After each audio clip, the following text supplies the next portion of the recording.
Severe MMA. We're here at Bellator 223, and we're alongside Alfie Davis. And, for a guy who's had 15 pro fights now, 12-3 record, 3 appearances on Bellator, I believe, 3 wins on Bellator, I believe, why don't the country know who you are yet? And I don't mean that in a heart. Do you just think it's that tribal MMA community? Because you're a guy we should all be screaming about.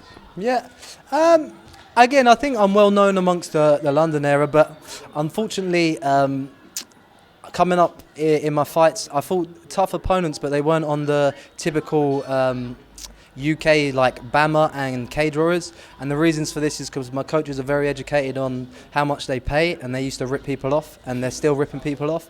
My coaches have been the longest running coaches in the UK, so they know how to build fighters so that we're getting what we deserve, and Bellator's providing this, and that's why we're on this. So I could have fought on BAMMA and got paid £500 to fight UFC caliber opponents, but I fought tough opponents and got paid good money. So that's possibly the reason. But to be honest, I think my axe kick is the most viewed kick in the world. So to say that I'm unknown is out there. My back kick was one of the most viewed. My knee strike. But I understand what you're saying. There's some more UK fighters that are getting paid more and more recognised. But as I said in an interview just now, the cream always rises to the top, guys. Yeah, they might have brothers, they might have team opponents, they might have friends, they might have managers that are bringing them up and saying, yeah, they can be puppets. They can be puppets all day long. They can earn good money, but it's not top end money. Yeah, I'm coming for the top end money. I'm coming for titles. This is what I'm in it for. And when the cream rises, you will see me at the top. You say the cream rises to the top, and in order for that to happen, you've got to have a hell of a team behind you, and you do. Just how much appreciation do London shoot within the UK MMA community? Perhaps they don't get enough love. Perhaps they don't get enough props for the fighters they've produced and the kind of fighters they produce. Are you gonna help put London Shoot at the very top of the UK food chain? Yeah, I believe so. Like London Shoot is, I think, the longest running MMA club within the UK. They've been around for years. I think it's good, but the coaches are very humble. They've been around so long that they understand all the bullshit. They don't want to be these puppets. They love the art. They're millionaires. I don't want to speak about their finances, but they don't need the money. Some coaches are out there for the money and the fame. They don't need it. They just love the sport. So if they don't have to be these puppets that are there saying, oh yeah, look at me, look at me. They just truly love the art, and they reflect this in the fighters. And now, if you look at the roster of the London Shoot fighters, come on, we've got the best guys in Europe and possibly the world. Yeah, like these. There's other centers out there. Like if you look at, let's say, American Top Team, that's a center. Yeah, how many coaches are American Top Team? London Shoot, we got 2. So if you look at 2 coaches and their athletes around them, I believe that London Shoot is the best in the world.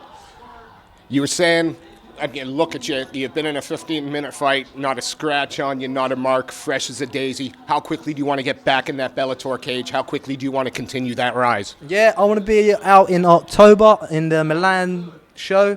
There's also a show in Dublin, but I'd like Milan, I was in Dublin in February. I like to travel a bit. I like Italian food. We'll just get a bit of sun out there. Again, I'm looking for a modelling contract. Milan's one of the hot spots for all these good-looking guys. So put me in Milan against an Italian, Vieni qua.